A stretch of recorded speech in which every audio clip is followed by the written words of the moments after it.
you know when it's so weird, but you're the most your worst self with the people that are close to you. Yes. So when my mom and I would fight, I would be nasty towards her. The words I would say towards her were biting, cold.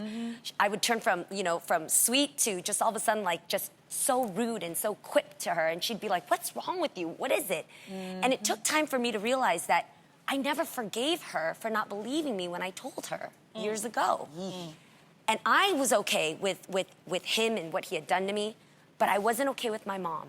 And so I made a decision to talk to her about it.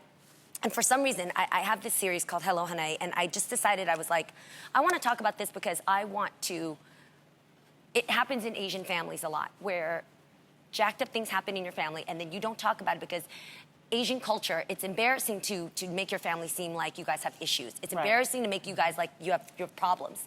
So I said, I want to talk about this because I don't want another little girl to waste her 20s, her 30s, her 40s to realize that, no, I don't deserve to live again under this guilt and this anger.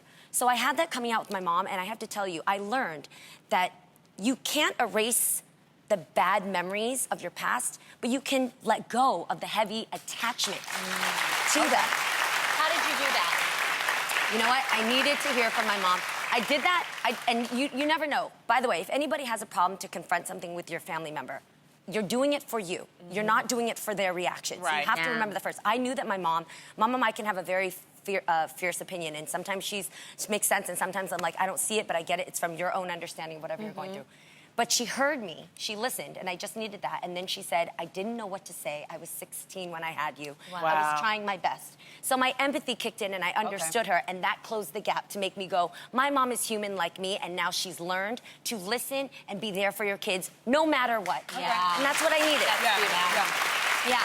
So now I'm careful, you know? I don't know if you guys... So are you saying, because what I hear you're saying, Jeannie, is that it's about forgiveness.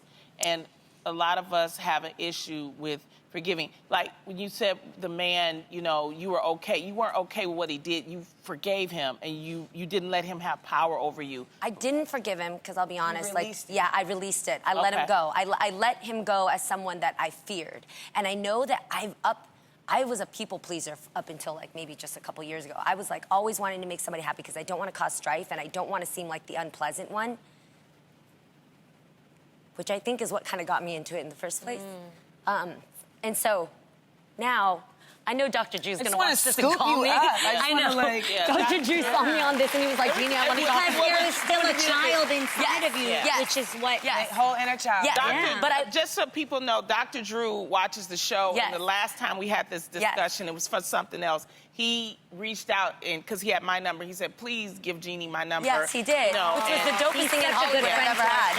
I've never had another celebrity reach out to me and say, like, I'm here for you, and you need to still talk about this. So I am going through therapy for that very reason. But I need to let go of the guilt I have on myself. So in essence, I probably forgave myself. Yes, I forgave myself because I wasn't too nice. It wasn't my fault. It was not your fault. No, it wasn't my fault. You were preyed upon. Yes. And they always prey upon the nice. Yes. And then it makes you think that you're being weak. But it's like, no, I was just kind. Yeah. And when things happen, you play it over again and again, and you think, what could I have done? Why didn't I do this instead? Why, and so that is all the stuff you have to let go, and you have to realize that pain is my power, and today, if I'm not saying this for someone else, I'm not going to release somebody else that needed to know so that we stop the generations from continuing this. I think on a daily basis, we all can be somewhat introspective and look at ourselves and say, well, why am I this way? Or why am I, And I've had to even come to terms with myself of, like, I think coming into the industry at a really young age and moving out of my home with my parents at 14 years old, and being in the industry, and it's a tough industry. Yeah.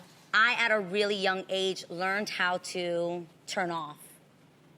Turn off what? Like my emotions. Like I have an on and and it's like bad, and I've had to learn how to undo some of those things that I've taught myself. Like someone literally could be barking and yelling at my face, it's and like safety devices. I literally don't hear them or see what they're saying to me, and I just will shut down. Like if someone hurts my feelings, I don't argue with them. I literally just shut down emotionally.